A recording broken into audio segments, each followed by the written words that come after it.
I want a categorical assurance from the minister and the government that the US tariff will not be imposed on India from April 2. We export to US diamond and gold products worth 12 billion.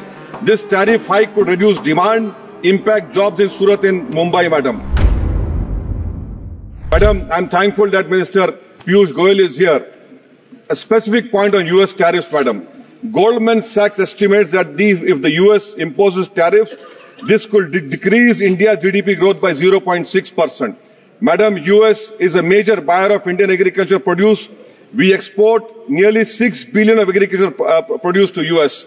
If imposition of higher tariffs will make Indian produce less competitive, affect incomes in the agricultural sector, madam.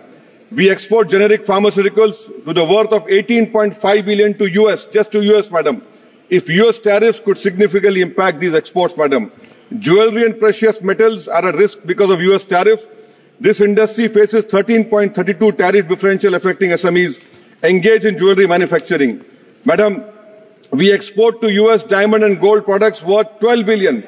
This tariff hike could reduce demand, impact jobs in Surat and Mumbai, madam. I want a categorical assurance from the minister and the government that the US tariffs will not be imposed on India from April 2.